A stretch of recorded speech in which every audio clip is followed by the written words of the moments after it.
Hello, I'm Alessandro Corolla, I'm Jen Hughes. and you're listening to a Starter Quest Side Quest.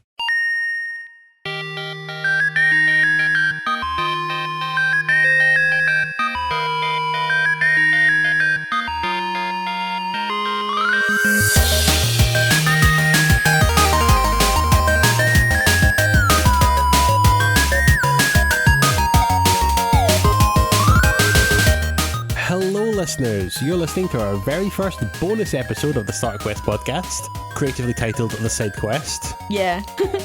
Like there's anything else we could call it, to be fair. Yeah, exactly. They are side quests. So Yeah, Side Quest to Starter Quest, which now that I think of it doesn't really make that much sense, but we're still going with it. there's no turning back now. No, we've already started recording. And you've already started listening to it, we've made the choice. We've all made poor choices to get to the decision, let's all just accept it. Right, let's get on. With the completion of 2022 and moving into 2023, I thought it'd be really interesting if we just sat down and went over the first 8 episodes of the podcast. Sadly, Kirby didn't make the cut for this one. Yeah, why was that again? We originally started writing these notes thinking we were going to do Kirby as well, but then Kirby kind of slipped into being 2023 episode, even though we recorded it in 2022. Yeah, so this is just while we're waiting in the Final Fantasy VII episode, because, oh my god, it's taking such a long time for me to play it. Yeah, admittedly, this is us buying time to get through that game. But also it is nice to reflect on, however far we've come. It's been somewhere. Exactly. So what we've done is we've re-listened to the first 8 episodes, and then we're going to talk about them all in turn, how we feel about them each, how we reflect on them, and anything we want to correct. And at the very end of the episode, we're going to include some outtakes. Stuff we recorded and had to cut for one reason or another. There's some really juicy picks in there. Yes, and it will be laid out in the chapters, so if you want to avoid all this waffle and go straight to the outtakes, look in the description. Hopefully there's not going to be too much waffle, but we do want to give a half-decent evaluation on our time here so far. Yes, and I have brought the syrup already, so I'm getting some bloody waffles on here. Hey. So let's go back to our first episode and talk about Super Mario Bros. 3. This is our very first episode, and for a lot of it was just actually a pilot that we were coming up with how we like to do this show we've been talking about. Yeah. We borrowed a microphone from our friend who had a Blue Yeti microphone that we thought we'd try just to test recording. And if we thought we were going to stick with this, we'd buy our own, which is what we promised him. Yeah, but some of the sound choices and things like that are not great to listen back to. Yeah, listening back to that first episode is painful. The whole second half is recorded in what was my library and is now your office, and it's a very echoey room. There's a lot of audio mistakes. There was no noise gating. There was very minimal equalizing and compressing.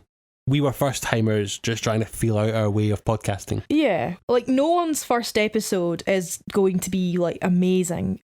Of course, if you have the experience of it, then it's a lot better. But you and I, we don't have a media background. Not really. I mean, my film degree was mostly theory-based. There was like a practical module in third year, but it was one module and I didn't get into it. I also worry that our first episode wasn't as noob-friendly as we meant it to be. Yeah, my mum's an avid fan of the podcast and she listened to the first episode and gave us 2 A4 sheets of paper, both sides of feedback that I had to note down.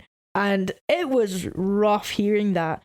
But she's someone who I trust her judgment, and she was the only person who was properly listening to the podcast at the time, because it was our first episode. She's very good at giving me constructive criticism. Not be like horrible or anything, but also not sugarcoat things either. If something needs to be improved, she will make it very clear. I really appreciate that. Thanks, Mum. But at the same time, I showed it to my friends. We thanked them on the episode. Yeah. They gave us good feedback. They helped us cut down the intro so it wasn't as long. Things like that we definitely put into practice. What your mum gave us, though, that they couldn't, is that they'd have the experience of the games. She's not familiar with video games at all, so she's going along the learning journey with us.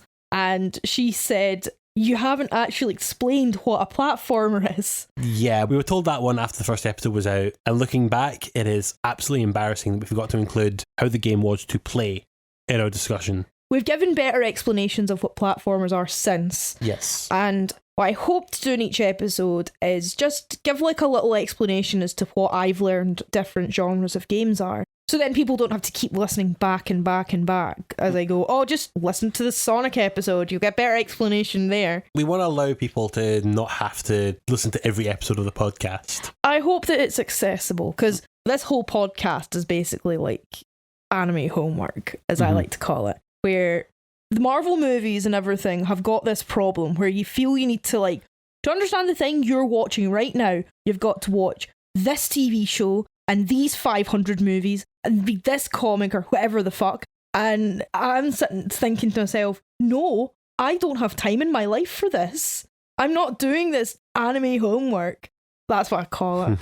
I mean, we will be making references and jokes to like previous episodes and things, but hopefully it's not going to be you have to do this podcast homework. Exactly. For example, in our next episode when we're doing Final Fantasy, we've talked about JRPGs before. We have a very condensed conversation about it. If you want something a bit more in depth, you'll have to go back to the Earthbound episode. The explanation that I do for JRPGs and Earthbound, I feel it's quite good, the back and forth we have, but I can understand we don't want to have that in every single episode. So with each of these episodes, I'm just going to point out some mistakes we've made. And outside of the audio errors I've already talked about, I do have to own up that we actually did have to re-record part of the first half of this episode. When we first recorded it, we did the whole pre-playthrough section as one solid recording. But on listening back in the edit, I realised that we didn't once state the format of our show. Yeah. Where I'm going to do this in two halves. When I heard this was no, we have to go back and fix this. So we re-recorded the entire first half, up until the point where splicing the clip from the wizard of the guy introducing it is Super Mario Brothers 3. That's all from that second recording. Because we had done that rehearsal already, I do think when we're going through your list of games you already played, we actually have a bit more of a funner conversation out of it. Yeah, I actually forgot about that. So that's the magic of editing and my shit memory. There's second halves in episodes where I keep apologising for being late completing the game. To everyone else, it's only been like 15 seconds, and then for me, it's like, sorry, I'm late. It's been 6 weeks since I've completed this game. It's like, you don't need to apologise. I keep apologising for things I don't need to fucking apologise for. I hate that I said in the episode that the last Olympics was 4 years ago. Any other Olympics? Yes, it would have been. But this is the 2021 Demon Olympics, where everything was wrong. So the last Olympics were 5 years ago, not 4. You poor thing that's been eating you up inside since that episode was uploaded. I hear it every time. See, it glosses over me, because I just think of the time I badly impersonated Mario seizing the means of production. That's my Olympics was 4 years ago. But that's comic gold. Yeah, but still. Also, I really missed the chance to talk about how Morton Downey Jr., who one of the Koopalings were named after, yeah, he actually had a run-in with supposedly Scotland's own Rowdy Roddy Piper at WrestleMania 5. Oh, really? Yeah, where Rowdy Roddy Piper blasted him in the face with a fire extinguisher because he was being rude to the crowd. Oh, so is that what they call it nowadays? I completely forgot about it and only got reminded of his involvement after that episode went up. I'd seen the WrestleMania 5 thing before, but to me it was just some old celebrity. As far as I knew, it was an actor or someone. I didn't know who the man was or how he related to this game, so that one went right over my head until it got pointed out to me afterwards. Holy fuck. Holy fucking fuck. The swearing on this episode is absurd. Yeah, that's a really bad crutch that we swore far too much in that first episode. It was a bit of a tick. Sometimes we kind of fall into that a little bit, but we're trying our best not to. Swearing should be an exclamation mark and not a comma. Yeah, that's a good way of putting it. So one thing that I didn't manage to get into the episode was, I came up with it literally as we were recording the second half, was a comparison between the opening of Super Mario Bros. 3 and the opening of The Tempest by Shakespeare. They both start with a theatre and set in that theatre, establishing like the players and the setting and everything like that. And you know, establishing it as something kind of metatextual, but I didn't have time to actually properly explore it because we were right in the middle of recording. Because, you know, especially after you pointed out the artifice of it, like, you know, created sets and everything like that, and the curtain, you going off stage at the end of a level, and that's when I had that thought.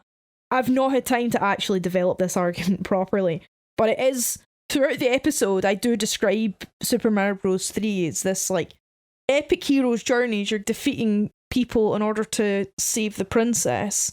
when you're seeing a play or a musical or an opera or whatever, you're not going to be like properly in a setting like you would be like a film or a TV show.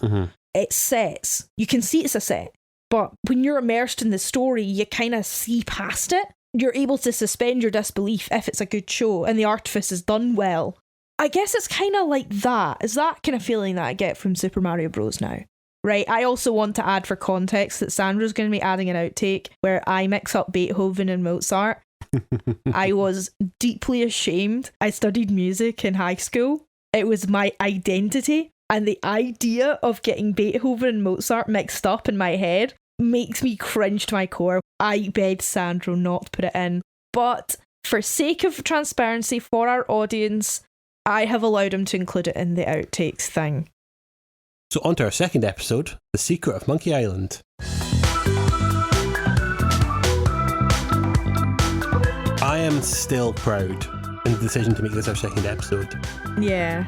I really think it defined our project as not just blasting through all the big name franchises of today, but to look at games that are a bit forgotten in time. Yeah. I think doing something like Secret of Monkey Island opened the door to us doing Earthbound in episode 6. Of course, that was until they actually announced they were doing a return to Monkey Island that came out of nowhere. Which, thank goodness. We actually did get a bump in numbers when that got announced. Yeah, we've been very serendipitous. Mostly, yes. We did the Pokémon episode right before they announced Violet and Scarlet, and the Sonic 2 episode dropped about the time of the Sonic 2 movie. Although that one did worry me a little bit, because I thought people would expect us to be talking about the movie and not the game. Yeah, but I don't think so. This is also another major horrifying podcast mistake I made, was that I deleted the original recording of the first half. We recorded it that morning, I took it home to start editing it. I tried to delete something from the project, but I accidentally deleted the master recording. Oh, I remember that. And I panicked trying to find any way to recover this on my hard drive. Unfortunately, it was lost and we just had to re-record it. We recorded it the same day I deleted it, so we didn't start playing the game yet. But we did have to do it completely from scratch, unfortunately. There's some points where there's quite obvious splicing, but I didn't actually notice this until like the fourth listen or that. Yeah, I do have a few issues with some of the verbal pacing. I haven't quite got my head around spacing cuts. So there's some that come a little too quickly near the end. That's where you probably start hearing those splices come in really badly. It's me not getting the right cadence that you do for splicing. I wish I rewatched that episode on Cheng Yi Sao. That could have been a proper learning moment there, and we didn't take it. What I did there felt really half-assed and just not very good. It didn't do her justice. See, that's a shame, because to me, this episode has one of my favourite pre-playthrough discussions. Right. Yeah, I was really worried because you knew nothing about this game other than it was about pirates. Yeah. And that it was a point-and-click adventure. When I first thought of that episode, I was panicking about what we talk about. But listening to the conversation we have, you can't hear that at all. We strung the conversation through incredibly well, talking about pirates in general, the connection that you knew it vaguely had to LucasArts and Pirates of the Caribbean. Yeah. It's when we got to something again like Earthbound, where you went in quite blind. I knew we could carry that conversation very easily, no matter what we talked about. Yeah, we find ways to stretch out the first half a little bit. And even if it's like not as long, it means that, you know, people can just get dug into the second half a bit quicker. One of my favourite places I've ever been to on games we've played in this podcast is the Scum Bar. Why though? It's a very dingy bar. Because I've hosted karaoke in some pretty dingy, miserable places. But the Scum Bar looks like a dingy, fucking fantastic place to host a karaoke. I have to compare it to obviously the other bars, and admittedly it doesn't look like a bar that will have any affiliation to Celtic or Rangers. Yeah, exactly. Even better. I mean, I don't have to worry about playing Simply the Best to a bunch of Celtic fans. It's like one of those things that probably wouldn't actually ruffle feathers, but like, it's a whole thing in fucking Glasgow where like I've got to watch out for that. I'm also kicking myself a bit. In the second half of the episode, I talk a good bit about asides, metatextual, person talking to the audience, breaking the fourth wall type thing. I always mentioned it in like kind of more comedic, light-hearted senses. I did have a bit about House of Cards and how Frank, the politician guy, being a modern day Iago from Othello, where, you know, he's talking about his diabolical plans to the audience. And how that's also a really effective use of drama, because you can see it all happening. You know what he's going to try and do, and you want to see him fail. but the scandal with Kevin Spacey was still really fresh at the time. So we were really worried about, like, not wanting to praise up House of Cards too much for obvious reasons. Yeah, we don't want to praise his performance when it was still quite in the throes of a lot of that problem. Yeah. Episode 3 then. Pokemon, FireRed and LeafGreen.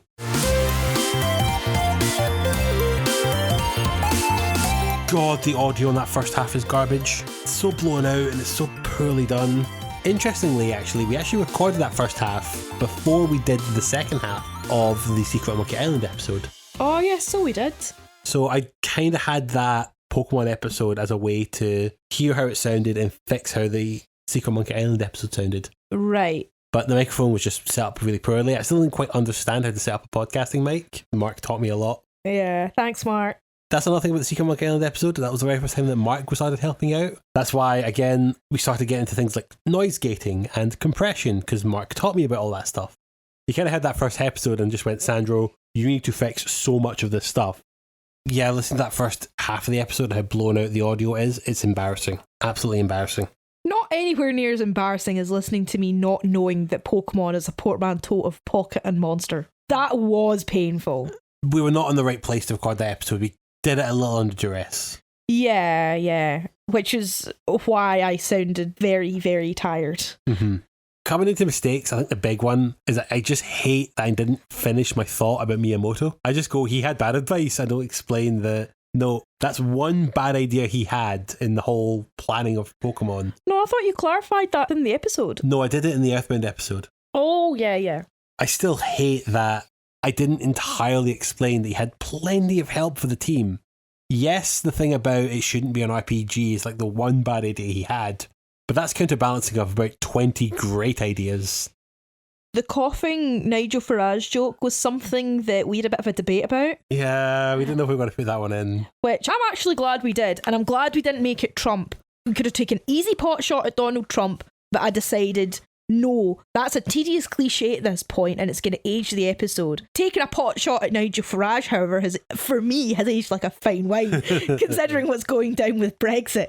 That's all I'm going to say about that. Yes. Apologies for people internationally who don't know who he is, but we couldn't not add it in. It's one of those jokes that I've had as many people come around to me go, what the fuck was that? As I've had people turn around to me and go, that was hilarious. Yeah.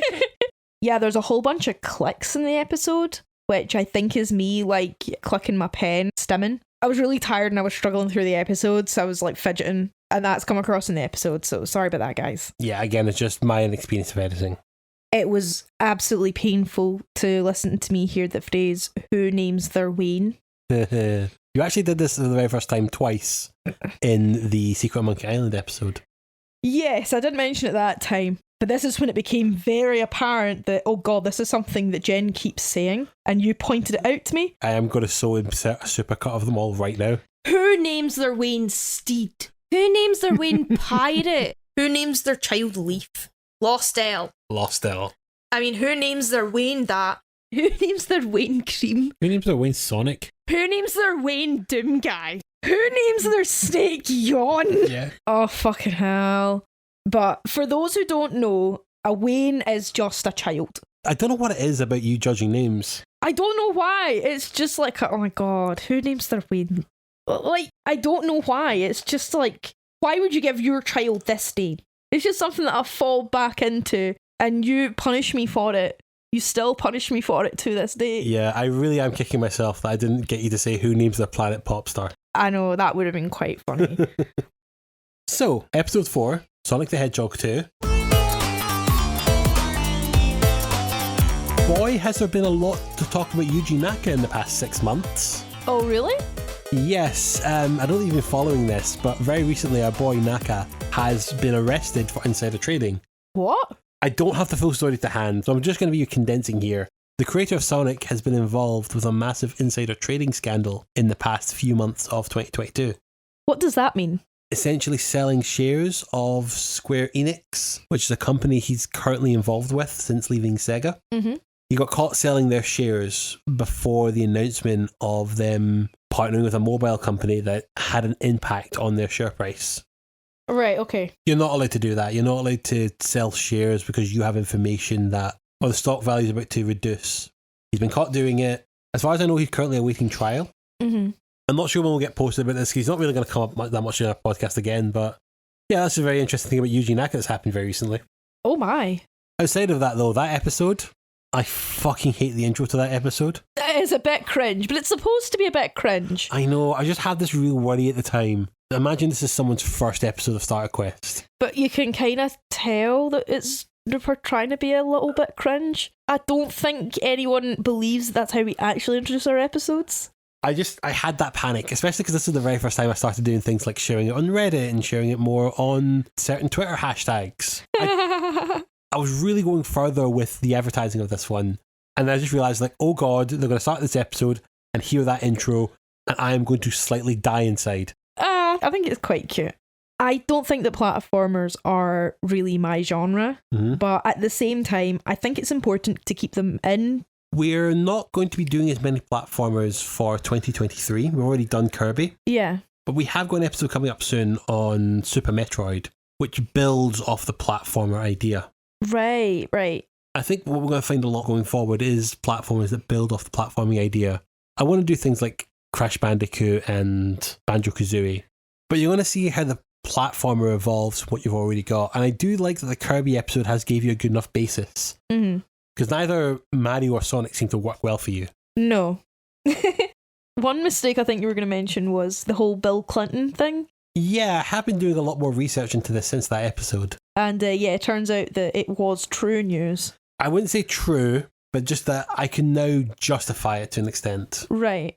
When I was editing the episode, I was like, no, there has to be an explanation to this. So I went to the R Sonic subreddit and I asked people there, I was like, do you have any information which might corroborate this? I did get someone talking to me, and it put my attention onto an appearance Bill Clinton did on The Late Show with Johnny Carson. Right. At the time, I was going to write this off, because, I mean, if some politician goes on the James Corden show, who gives a fuck, you know? Yeah. But this guy kind of brought my attention to this was the late 80s.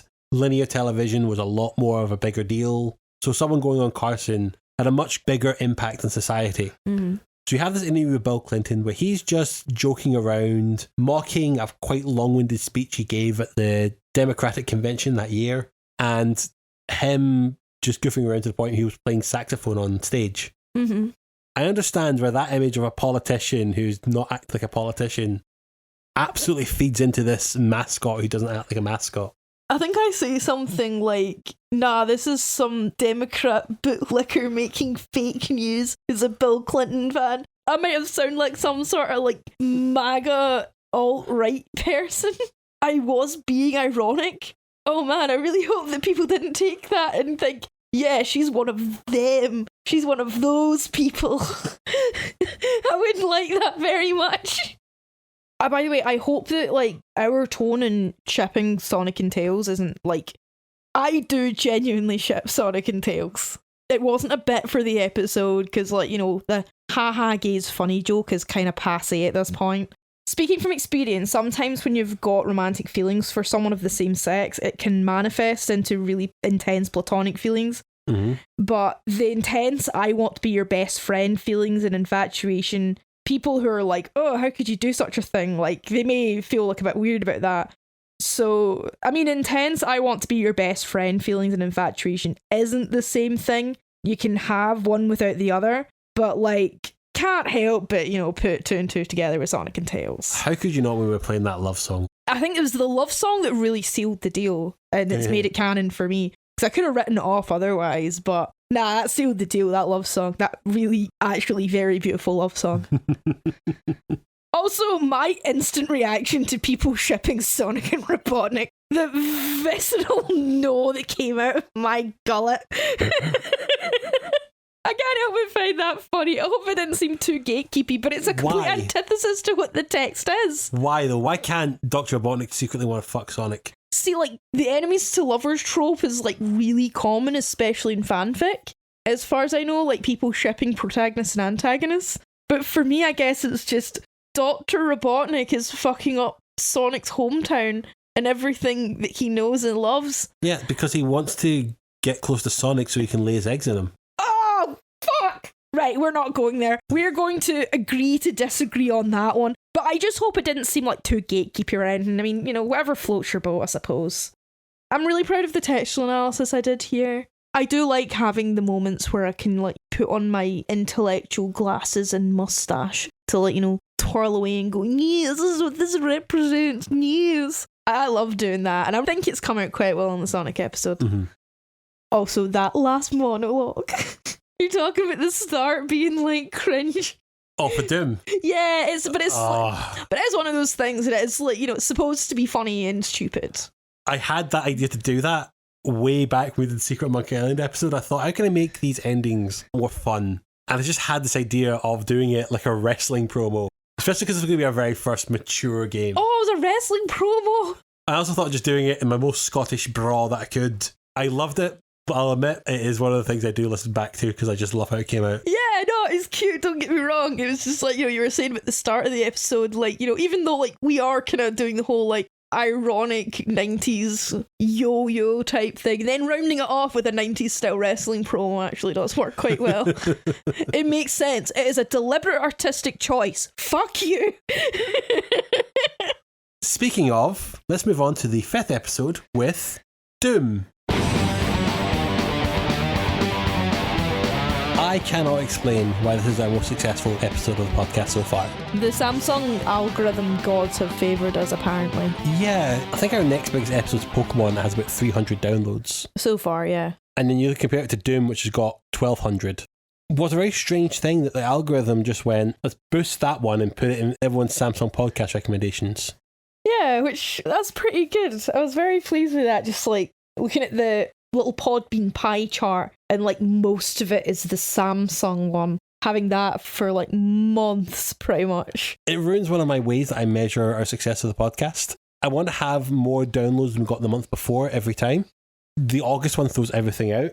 What we can take from this is that numbers aren't everything. They are a nice little boost, but if you measure yourself by like, right, the algorithm did me a real favour, I'll get loads of downloads in this one and then be disheartened when the other ones don't do quite as well. It's so easy to fall into that trap. But if you're a podcaster and you found that, or any sort of creator or anything, and you find that, don't be disheartened. These things are out with your control. Mm-hmm. If you've done something right, don't change to chase numbers because you're going to end up miserable. Exactly. We weren't really changing the formula much for this episode. Yeah. But I still also will say it is one of our better structured episodes. Yeah. I'm so proud of how you've managed to segment things. I was kind of backseat editing a little bit, but at the end of the day, it was like, you and Mark that were working that magic. I think the fact we don't go level by level. Instead, we went what new weapons we got in each part, what new monsters show up in each part, the boss fight for each part.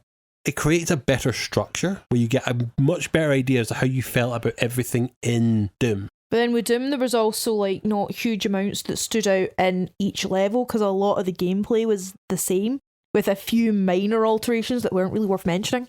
I guess that's why we focused on broad strokes for it. Yeah, I don't want to navel gaze too much with this. Don't want to wank ourselves off too hard, but we are very proud of that episode. It came out really well.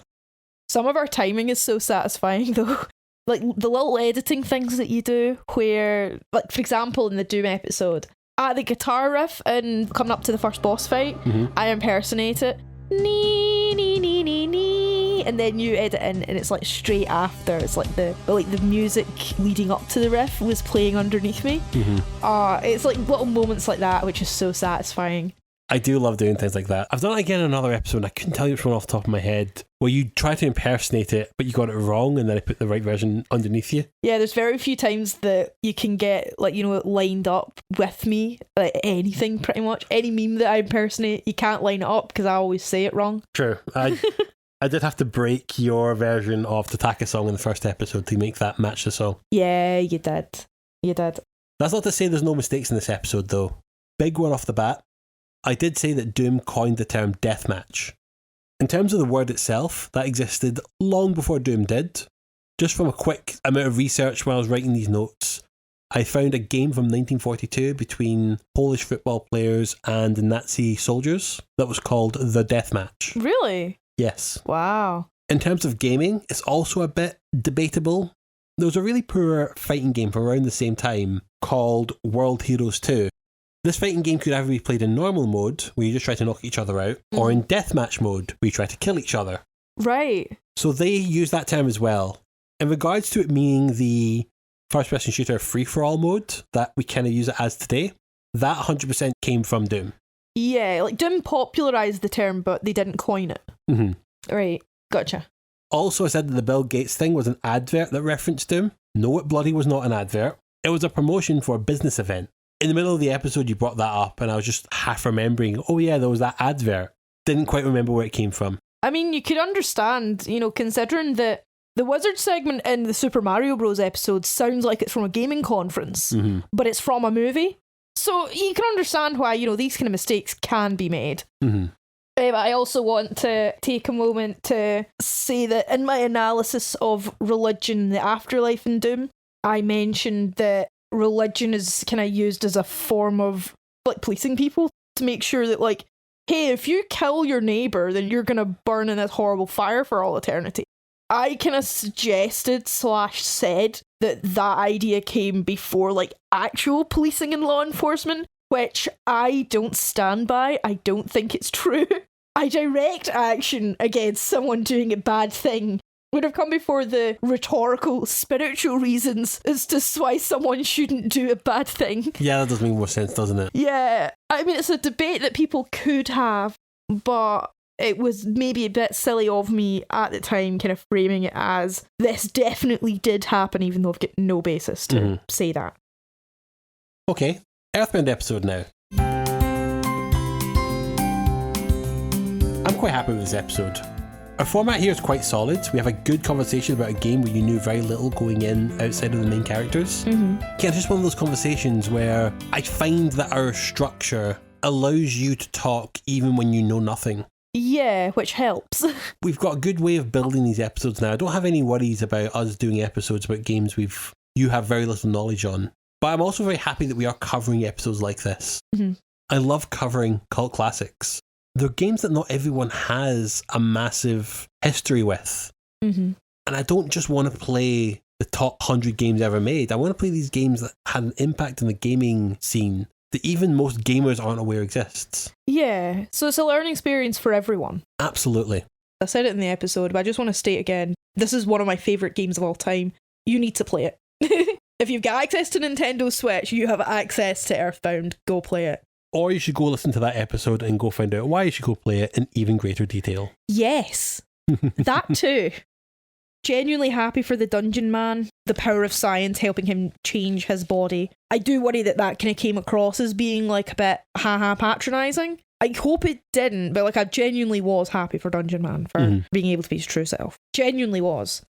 I think that the conversation in the first half is quite good, but I prefer, like when it comes to talking about games I don't know anything about, I think I prefer the Secret Monkey Island one. It's a bit more dynamic. The Earthbound one's very chill, but I don't know, it's not quite the same.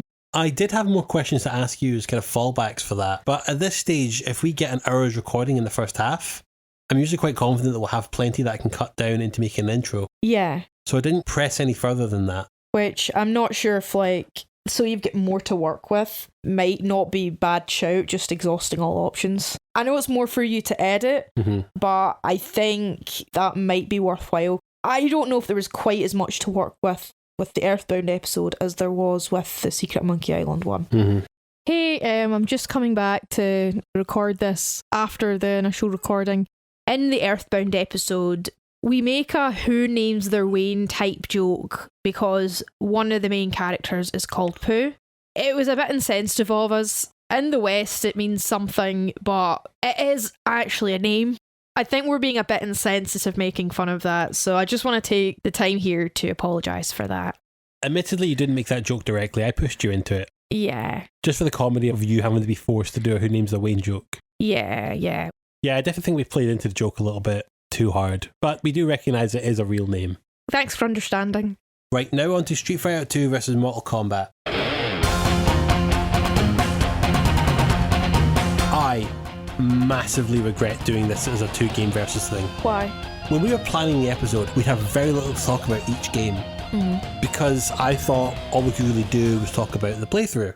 It was only when we were already doing the playthrough of Street Fighter that I realised my structure of talking about how we approach each game day by day was woefully inadequate, and that the better idea is to go through each character in detail.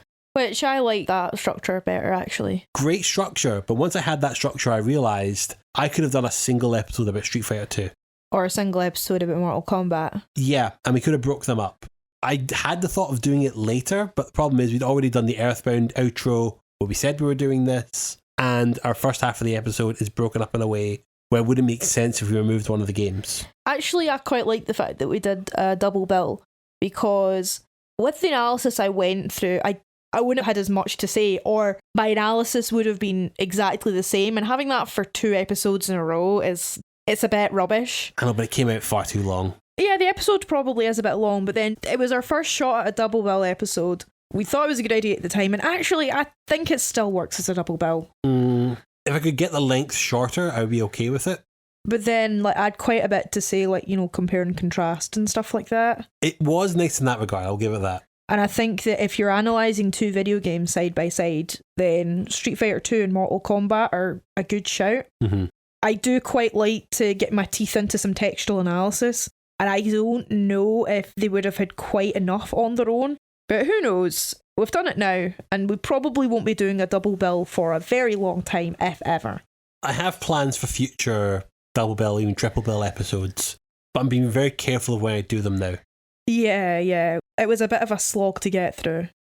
It's kind of interesting looking back that Ryu and Ken and Liu Kang and Johnny Cage they're counterparts of each other, but the Western ones, Ken and Johnny Cage, are like slightly inferior to their Eastern counterparts, Ryu and Liu Kang. It's a coincidence. I don't think there's any commentary being made on it. I just find it mildly amusing and I thought I'd say it. I like how we've segmented the Street Fighter Mortal Kombat episode. Mm-hmm. It is a long episode, but I think I like to call like how you segment the episodes paragraph breaks.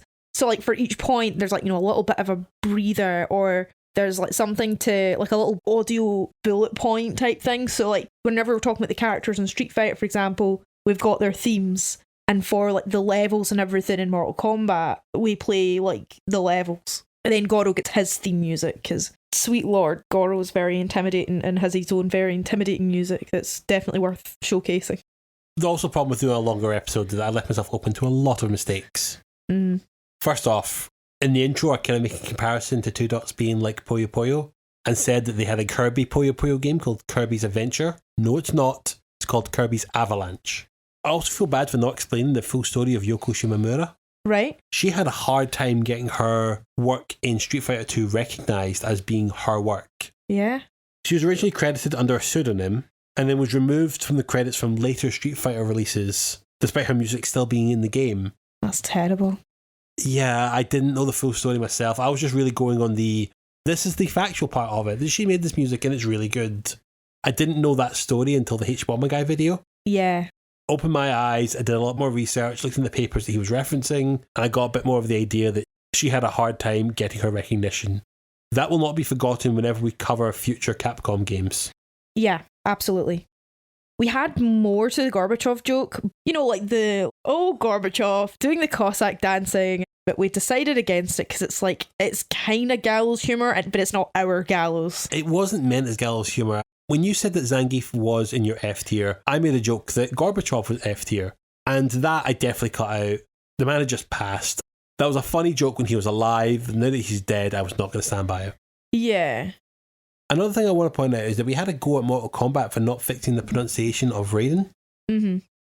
It got pointed out to me that they actually changed the spelling of the name to Rayden in the later games. They didn't change the pronunciation, but they did change the spelling to match their pronunciation. That's fair enough. I'll give them that. I think that whole thing we did make clear that, you know, that whole thing was just a product of its time more than anything. Just because, like, we weren't sure about some cultural appropriation here and there doesn't mean that you can't enjoy the things you enjoy. So, I mean, speaking of, I did my analysis on how Street Fighter 2 and Mortal Kombat portray other cultures and how they do that a bit reductively. Even though I enjoyed the games, I didn't have, like, a proper tirade or anything, but I was a bit worried that I came across a little bit preachy. But I feel I did well in clarifying that, like, again, you can still enjoy these things even with the awareness and with a critical eye. I really wanted to emphasise that. And finally, the most stupid error I've ever made in the podcast. I forgot to include a poll that we ran on Twitter about which is the better game. Oh, yeah, I remember you saying. Because of how long the episode was, we actually broke it up into a lot of different sections. We did a Street Fighter part, Mortal Kombat part, and an analysis part. The note for that poll, I didn't want to write it down at the time because I wanted to change it closer to me actually read it out. And it just kind of fell away in the delay and I forgot to read it out. So, for posterity, the poll turned out with Street Fighter 2 winning 65.7% of the vote and Mortal Kombat winning 34.3%. So, Street Fighter 2 was the winner? Yes, by at least 2 to 3. Right. I think it was the game I preferred out of the two. On to the last episode we're going to talk about in this 2022 analysis, and that's Resident Evil. The theme songs of this episode is easily my favourite. We'd been going so long and just using OC Remix's blanket allowance to use the themes for episodes that it was kind of cool having to reach out to an artist to ask if we could use the theme. Mono Memory, to his credit, was just straight up guy. He was like, aye, fire away. Didn't even say I had to plug anything. So that massive tongue bath I gave him at the end of the episode was purely off my own back. Yeah, it's a really good song. This is another episode that I felt we went a bit too long on. I usually try to keep all the episodes under 2 hours.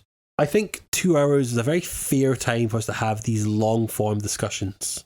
This went on for about 2 hours 20 off the top of my head. I think so, but we had to also make a lot of cuts because I had so much to say in the game. Yeah, and if I cut any more, I've been really killing some darlings. Like, I'd probably have lost the Chris Redfield section of the game. We originally had an alternate playthrough where I tried to explain what the heck happened in the scene where Chris meets Wesker. We cut that out because it might have been a bit repetitive, and the episode was already like a gajillion hours long. Yeah. So, fun fact, I said this on Twitter, but not on the episode. We got to the save room before the Tyrant, and my PS1 Classic clapped out and stopped working. Yeah. Tried to get it repaired over the coming days, but the console was just not having it. So I had to resort to playing through an emulator just to get back to that section. And again, we had this ticking clock over our head that I wanted the episode out for Halloween. I did not have time to waste. So in a single night with my friends, we powered through from the start of the game right to the Tyrant fight in like one sitting. I even went to the effort of the next day. I let the game run for a few extra hours, and I also wasted some ammo just so you would have about the same amount of inventory that you had beforehand, give or take. Yeah. I mean, I didn't really notice the difference, but it's very interesting that what took me weeks and a lot of strain and misery took you and your friends an evening, and then letting it run at work to make up the in-game clock. Again, it's just, I know this game like the back of my hand. Yeah. I'm quite proud of the episode, though. It's come out really well. I do agree with that. It is also quite, at the start of the episode, I make a joke about you having a sore throat, and now here we are with sore throats recording this. Yeah. I just thought I'd mention that. I find that quite amusing. I do still keep remembering Barry Burton as Billy Bunting, and I really don't know if anything will ever change that. I think it's now became the nickname that we've given him in this house is Billy Bunting. Yeah. The rock song at the end credits of Resident Evil sounds like the Red Dwarf theme. A wee bit, actually. Yeah, I can hear that. Yeah, you can hear it, right? Not the same composition, but I still have that same energy off it. Especially the intro version of the Red Dwarf theme. Yeah. Where it's just a pure guitar riff. Oh, yeah, the intro version, for sure. Mistakes in this one. Again, with this one, I didn't make anything massive that I thought, oh, that's a glaring error. There's a lot of small things that I've made. Like, when we recorded the second half, I didn't actually say there were police at the start of the playthrough. So between the game start sound effect and the first cutscene that I splice in, that whole section there, I did have to make a quick separate recording of me just saying that we start with the Raccoon City Police Department Stars Alpha Team. Also, not entirely a mistake, but I just want to make sure I made this clear. You make a comparison that when Doom was made, it was originally planning to be an Alien game, and they decided to make it their own franchise. I said something here I didn't quite explain myself properly. id were trying to get the license for Alien, but then decided, no, let's not bother and just release it as our own franchise. That's different from what Capcom did, who were planning to make a Sweet Home game, but they lost the license and then went, well, we'll just do it as our own franchise. That's the comparison I wanted to make. In the episode, I kept just saying they. I didn't quite explain what I meant properly. So I do want to ask you now then, what have you taken away from your first year of the podcast? Well, I know a good bit more about video games. Mm-hmm. I have a better base of what video games I want to play in my free time. That isn't The Sims 2, of course. It's nice to be able to use my textual analysis skills for something and waffle on pretending to be an intellectual. It's brought us closer together too. Mm-hmm. It's always nice having a shared creative project. It is. It's actually been really sweet that we don't do a lot of work together, so it's actually good to have something we both do as a project together. Yeah. And it's been fun, like, being part of the, like, Discord chat with all the other podcasters and the vanity of, like, you know, checking our numbers and stuff. I'm surprised it's not given us complexes yet, actually. It's just, there's sometimes for, you know, I'll feel super vain and go like, Sandra, can you check the Podbean for our numbers? I don't need another complex. I'm complicated enough. I have plenty of complexes. I don't think I've got space for another one. Okay, so I want to just quickly ask you then, top 3 and bottom 3 games we've covered for the podcast. So games, not episodes. Top 3. So in third place? Third place is Doom. Mm-hmm. Second place is Pokémon, FireRed and LeafGreen. Mm-hmm. And first place is, of course, Earthbound. Okay. So if you're looking for a more in-depth analysis on why I like those 3 games, you can listen to the episodes and you can also read the blog post that I wrote for the Offshore Gamecast. Mm-hmm. Just thought I'd put that in there. It's probably the last bit of blogging I'm going to do for a while. I used to blog a lot more frequently, but it's not part of my life anymore. I suppose your 3 bottom ones. What are the 3 worst games you've covered so far?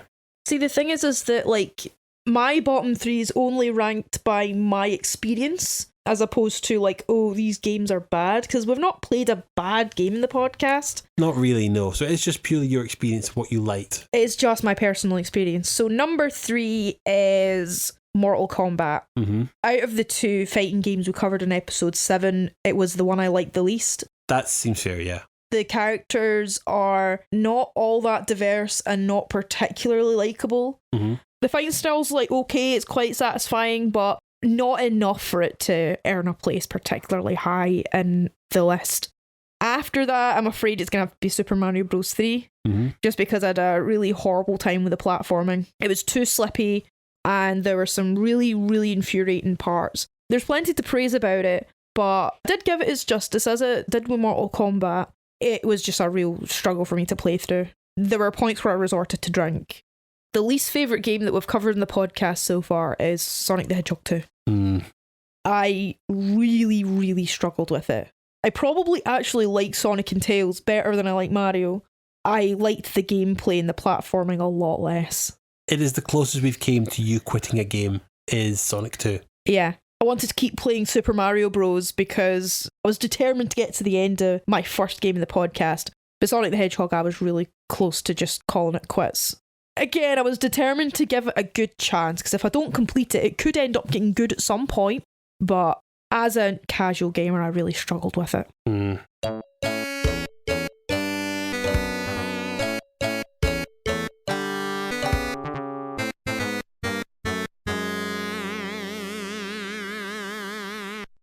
Right. To finish this episode off, I'm going to include a bunch of cut clips from our first 8 episodes. Some of these are flubs, some are errors, some are off-topic rants. I think a conversation about cheese comes up at some point. Some were just not interesting enough to make the episode.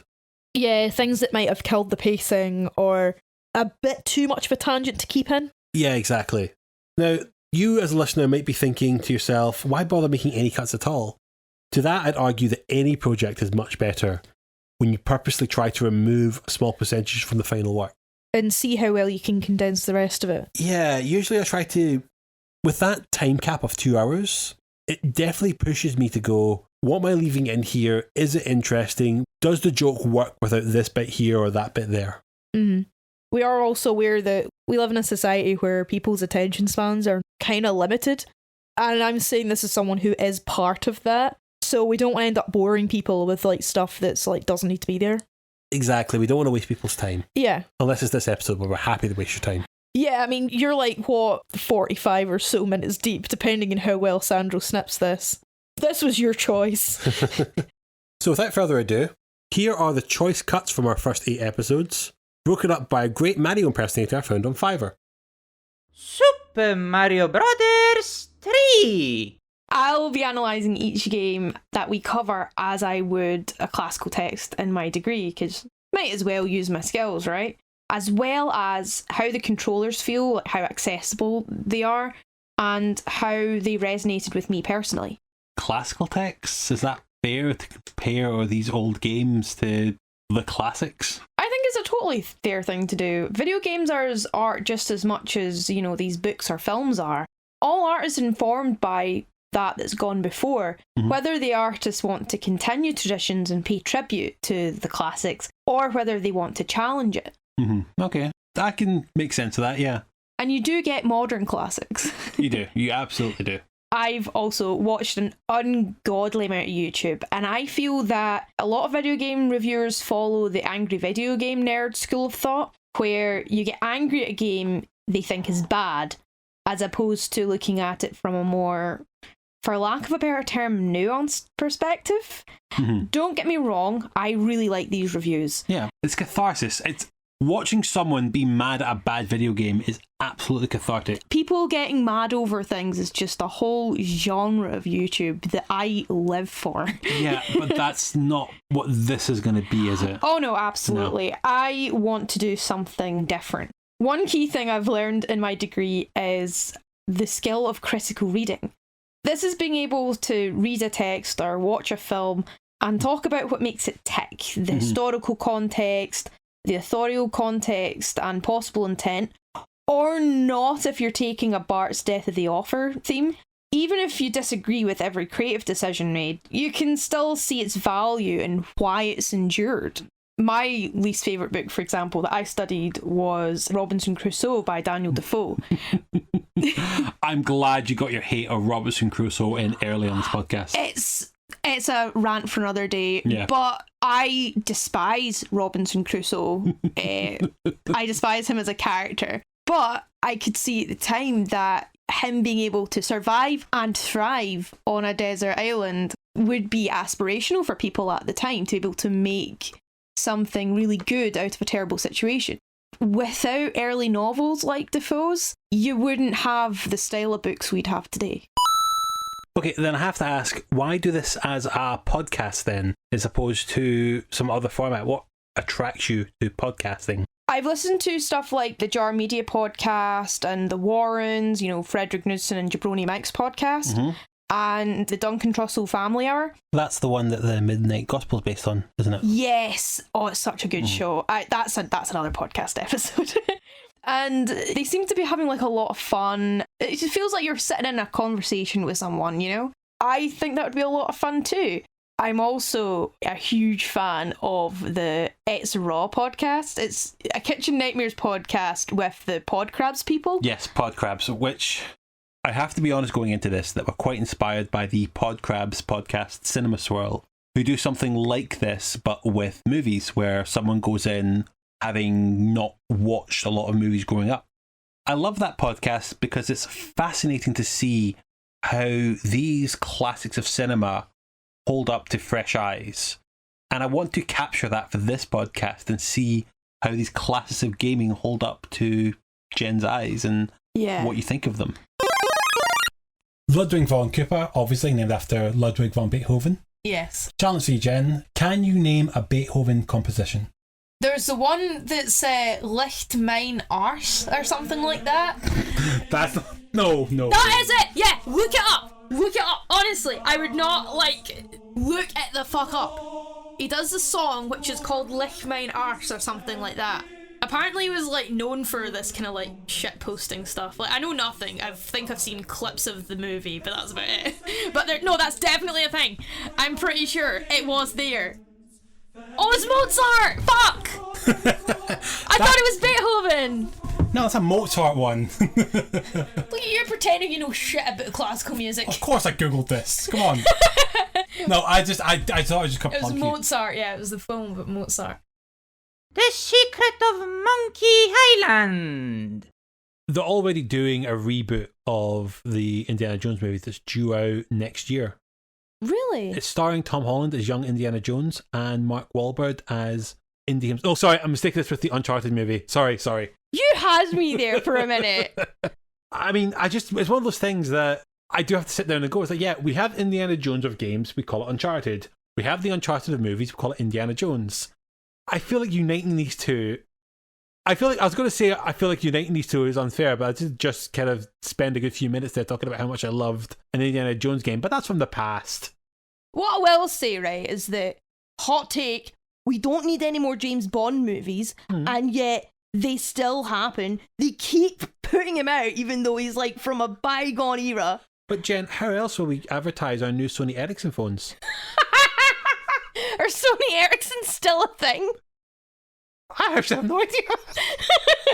Oh god, that's going to get some fucking shit for that one.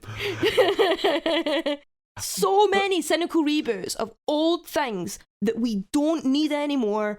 We're never going to see that again. And then, lo and behold, we get some epic movie trailer with like piano music of like, there's one I remember seeing that like had a slow it was a series 3 trailer of You, where it had like a serious cinematic version of Hit Me Baby One More Time by Britney Spears.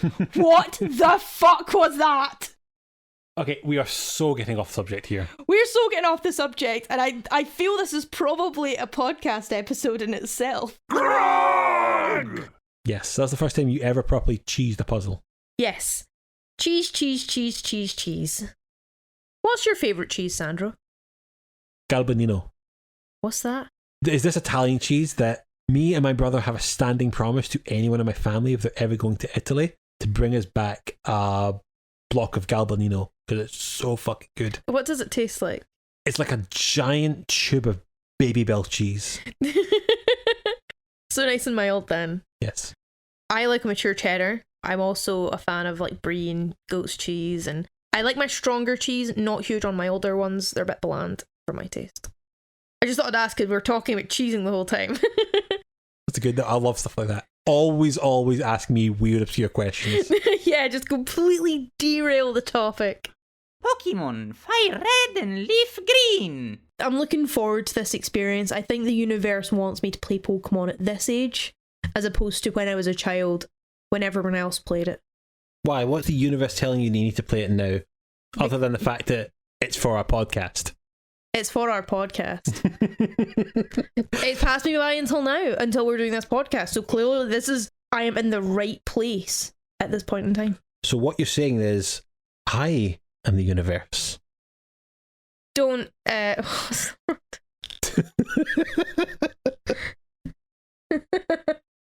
don't be so fucking arrogant. You wish you were the universe. But you're my universe. That's so soppy. Oh my god, I just honked there, Chizo.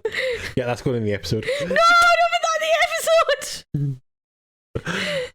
How could you do such a thing? How could you betray me? I'm sure that a lot of people my age are just going, oh my god, Nintendogs, I had that, because everyone had Nintendogs. I had 3 cartridges because I couldn't bear to give any of my dogs away. My first cartridge, I played and played and played. I loved the dogs I had on them. And then I was playing it. I was on holiday in Italy with my family, and I lost in a taxi. And I think it fell down a drain or something. I couldn't find it, and I was absolutely devastated. I was heartbroken. Oh, that's heartbreaking. I know. I did manage to get, like, you know, other copies. I could fill the void somewhat. Those dogs are really nice though, but oh well. That's a heartbreaking story. I'm not putting that in the pod. I'm not putting the story in the podcast where we lost dogs down a drain. No, but it's I mean, death is inevitable, I suppose. I've come to terms with it now. I just want to establish this now, but you and me were dog people. That's just needs to be established right here. Yeah. I mean, cats are nice and all. Dogs are where we're at. I have always once heard that in this country we love our dogs more than we love our children. I think that might be a bit of an exaggeration. I don't know. You show me a YouTube video where someone accidentally kicks their kid, it's funny. You show me a YouTube video where someone accidentally kicks their dog, and I'm like, oh no! We do have a bad habit of, as a society, whenever a person's killed in a movie or whatever, it's like, oh well, who cares? whenever a dog is killed, it's like just devastating. And I don't know why. Maybe it's like, just the loss of innocence or something.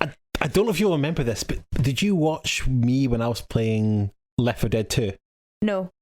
Sometimes there's trained dogs that attack you, and you're in a position where you kind of have to kill them. But when you do, the enemies in the game are designed to notice when you find a body that you've left around when you've killed someone. And if they find a body, they'll go, they've killed Mark, we gotta find this guy. But if you kill a dog, they'll shut down and go, oh my god, they've killed Ruffles! This monster, we must find it! And you're sitting there fucking going, like, Mark you don't give a fuck about, but when they talk about killing Ruffles, your heart goes fucking, nah! I mean, you could say that you had the bodies left for dead. Did I say Left 4 Dead? I meant to say Last of Us. Fuck. Yeah. Oh well. Sonic the Hedgehog 2. There's so many like game characters in the games, and So give me that again. As soon as you said too many gay characters. there's so many gay characters. I mean, to the fandom, they could all be gay if you want them to be. Sure. Of that list, who is your favourite Sonic character? I mean, I don't know most of these people personally, but I really identified with Charmy because he was yellow and he was a bee. Well, I was a big eco warrior at that point, so and bees save the planet. They're great. Who doesn't like bees apart from people who are allergic to them? The people of effing. You'll need to explain that. Yeah, just go Google the big effing bee. EFFINBEE. Right. And I want to do that again. So my favourite that I identified with most was Charmy because he's yellow, he's a bee, and he's the smallest in his peer group. I have always been the smallest in my class. Like going right up until not quite up until the present day, but I mean I was among the smallest, not having grown an inch since second year. People keep making small jokes about me. I go up on stage to read at poetry events and I get like a little chuckle because no one expects me to be so small.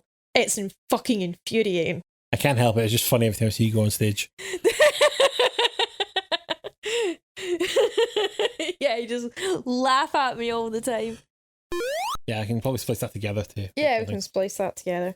It all feels like it's all in the wrong order, this conversation. That's fine. We'll be able to tidy that up in post. Yeah, pretend like we've had a much better conversation. Yeah, talk like functioning human beings. Yeah, I know. I can always create the illusion of us talking like a normal people. Yeah. Nintendo was by far the better of the two consoles. Sega just knew how to sell itself. Yeah, because Sega had to try. Like, Nintendo didn't. To that end, Sonic was designed... Do you get it? Do you get it? Sega had to try, but Nintendo didn't. You are so proud of yourself for that one, aren't you? I fucking love that joke. You know what? Sometimes you write jokes for yourself. Miles Tails Prower. Yes, Miles Prower is his full name. Yeah. No. No, Jen, you'll never guess. You'll totally never get this. Right, okay. The name Miles Prower, right, is actually what would you call it, pun? It's wordplay. Is a wordplay of miles per hour. To be fair, I did.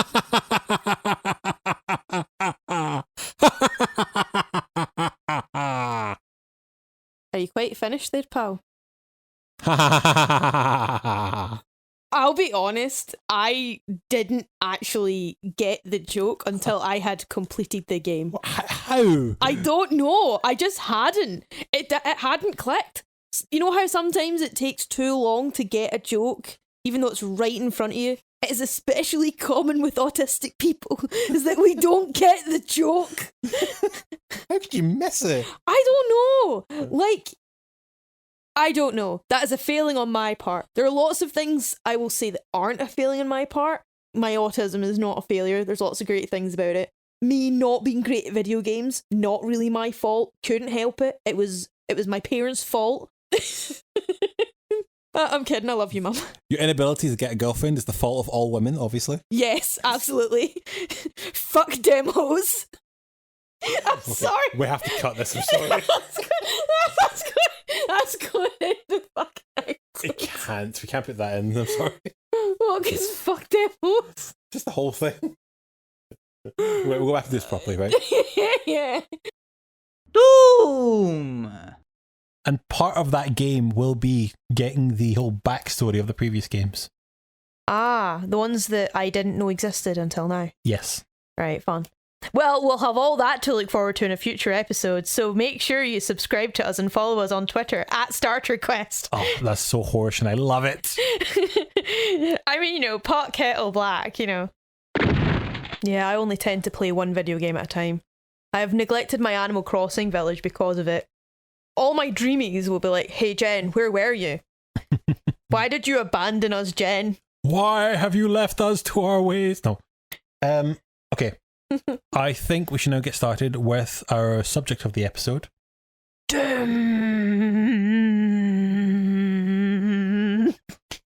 I felt like doing that.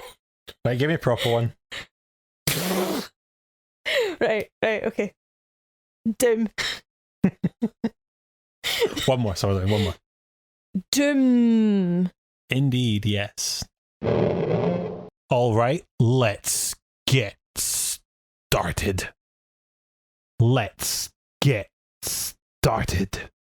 You sounded like you're squeezing out a big poo. I don't know. Doesn't help the fact that I'm farting like a buffalo right now. Or it's one of the silent but violent ones. Yeah. Several of them. All right, let's go see if I've got the Overwatch 2 beta now. I mean, let's get started. Are you going to keep that in? No. On to episode 2. The Shores of Hell. Now we're in the Deimos base, which seems to be twinned with Hell, which seems to be twinned with air. Hey, I mean, Prestwick was made Town of the Year 2020. I mean, come on. That says everything you need to know about Prestwick. Yeah, I'm kidding. Prestwick's not that bad, but it is very funny that it was named Town of the Year 2020. I had to bring that up. There's also a level called House of Pain, which, I mean, they're just listing synonyms for hell at this point.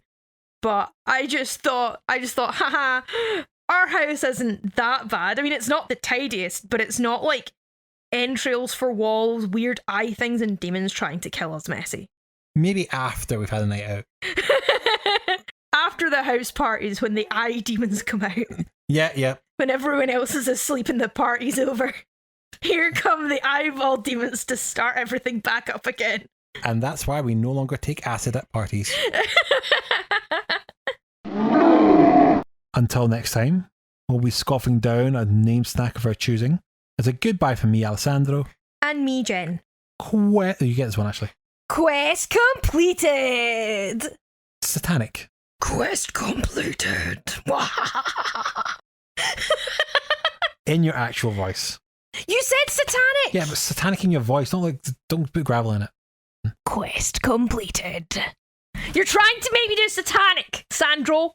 I don't know what you want from me. Quest completed. Earthbound. Well, it's a great story on Reddit that went up the other day. This is not going to the episode. This is purely for you. The guy who put a story up on Reddit on Saturday night there, he was on the 61 and they're waiting to pull away, packed with people. Bus driver comes up to the top deck and points at two people in the back and goes, "Peekaboo, you two, off."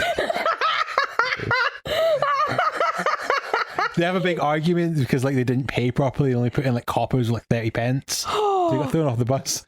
But just the way he describes it and just shouting the most aggressive tone, "Peekaboo, you two." That's an amazing phrase. I don't want to use that as a point. "Peekaboo, you two." It's like something from Still Game.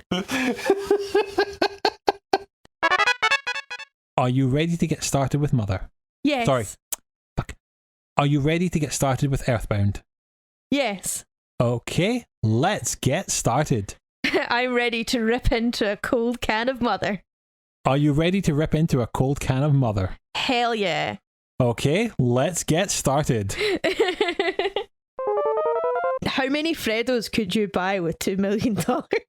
Probably about 2 million, because the price of these tiny chocolate bars has jumped up to almost £1. What the fuck is that all about? You complain about Freddo so many times in this podcast, and I have to keep cutting it out because no one knows what Freddo bar is.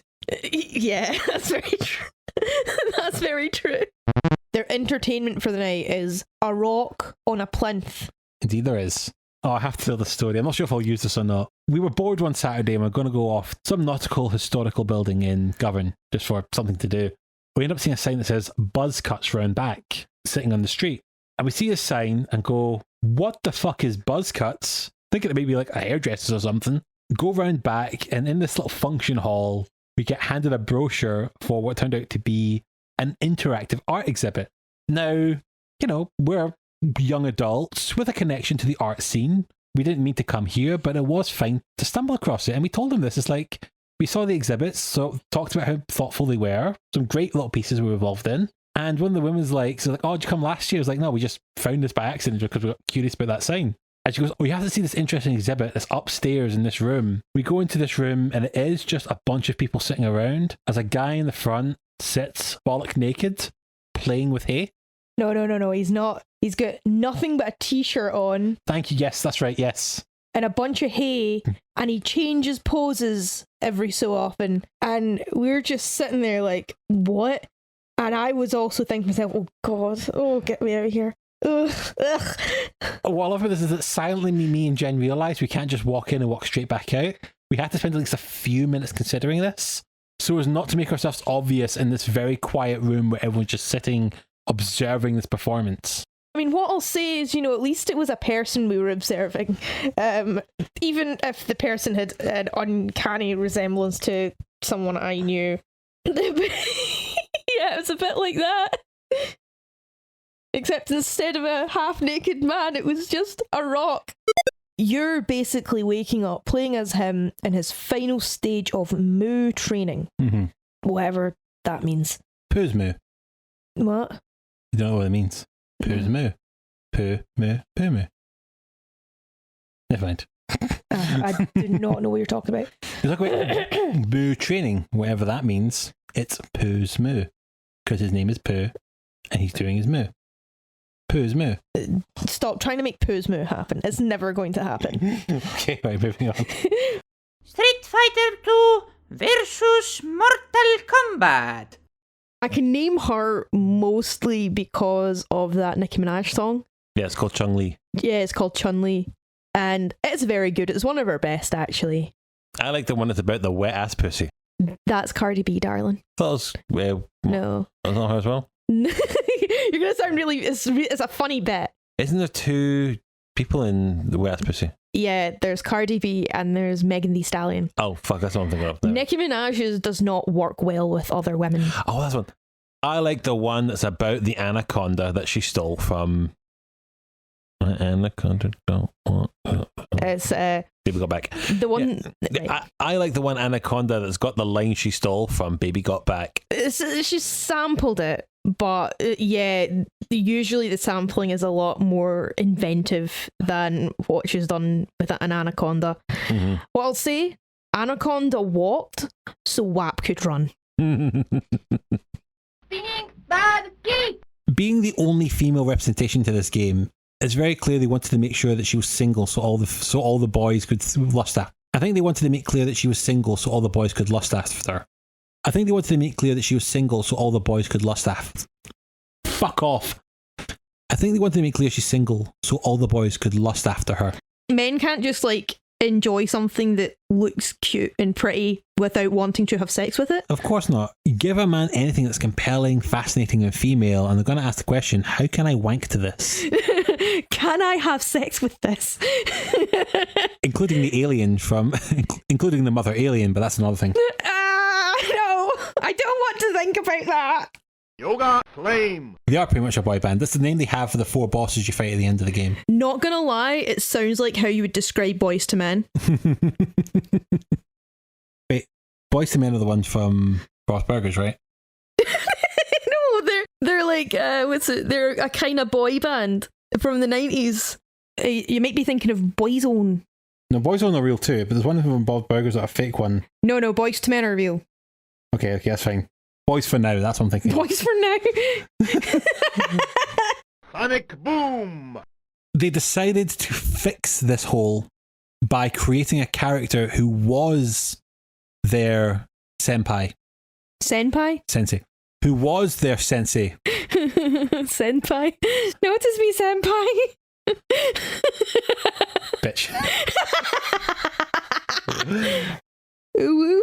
That's like some burgers! Through a bunch of the career mode and the endurance matches, I stayed cool and collected, rising up the ranks. And there's a Scottish comedy show called Tune the Fat, and there's this one recurring sketch where this guy has to maintain a great deal of patience with this footery task before he finally snaps, smashes everything up. Like in one, he's a chef who's prepared a lot of fancy dishes. In the final one, he's trying to put on the last olive on top, but it keeps rolling down. It won't stick. And then after like trying and trying, he just like, it smashes up the whole kitchen.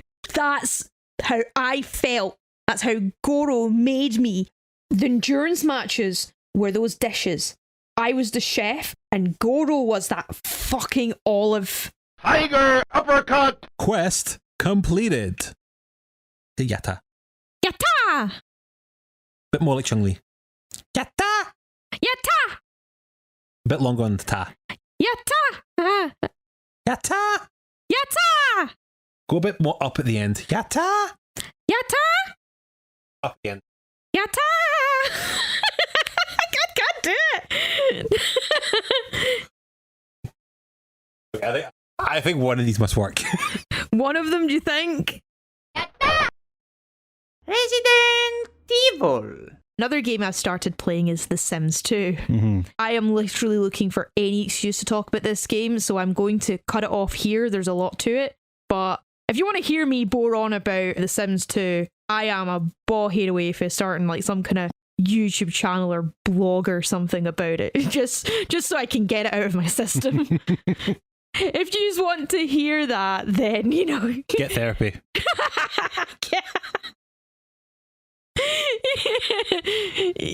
or you can pester Sandra on Twitter, either or. But they very much take a back seat in comparison to Mila Jovovich. Mia Jovovich?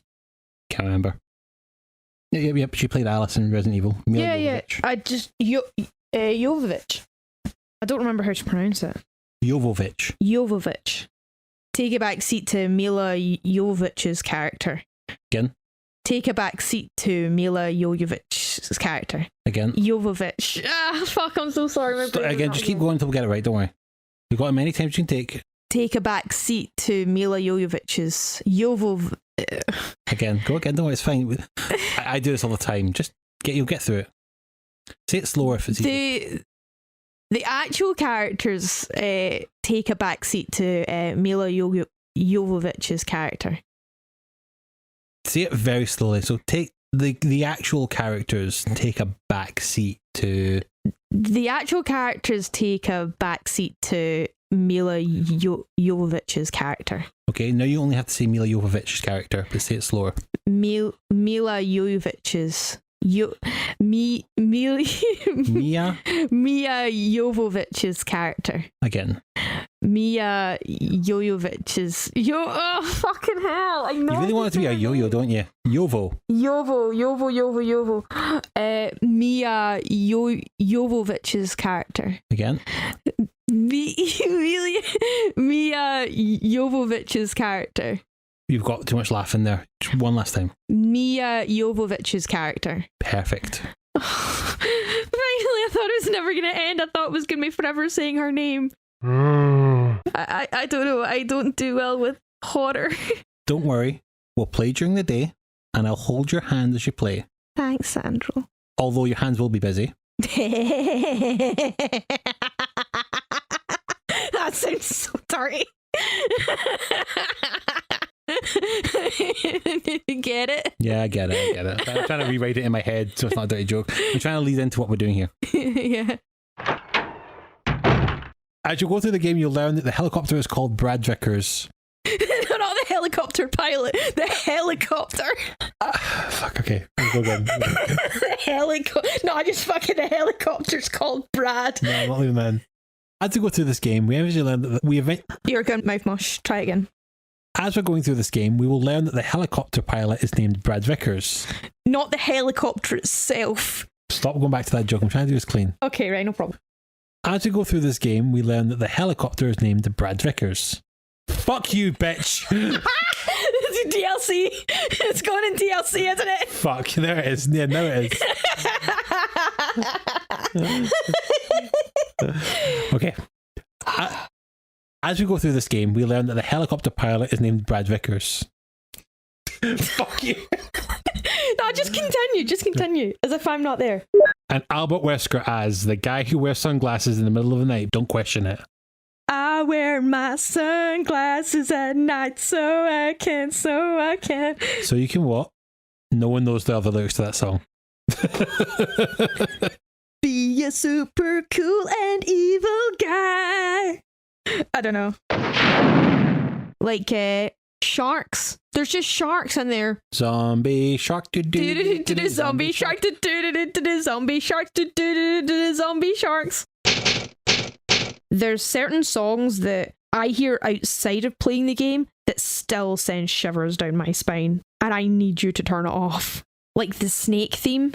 Oh yeah. Oh god, I can't. Like every time it comes on, I have to ask you to put it off. It's a shame because I just set it as my alarm. No! How dare you do this to me? Right, you would not ignore your alarm if it was the yawn theme. The yawn theme? The alarm? Yeah, I didn't mean that. Fuck. You're a poet and you don't even know it. Right, and with that, let's close our very first bonus episode. I think we'll try and do a few more of these throughout the year. Not like retrospectives, but just things that are a little bit unrelated to the curriculum. Yeah, let's just use this format to do a bit more off-the-cuff conversations. Yeah. Big thank you goes out to Andrea Ottino with a Mario impression. You can find him over at FireRed.com under Andrea Ottino. Also a shout out to Leon Marcelos, who I commissioned months ago to make that pixel art design. I made it at the time to use for something else. It didn't end up working out, but I'm glad we've been able to repurpose it as being now the logo for SideQuest. Mm-hmm. Leon Marcellus is also available on Fiverr.com. Thanks, guys. Our theme song, Love Everlasting by DDR Kirby ISQ, is available over at ocremix.org. I think we're going to use that song as a theme to every SideQuest going forward. Yeah, it's a really nice one. To our listeners, thank you to all who have listened in 2022, and we hope we can keep entertaining you in 2023. SideQuest completed!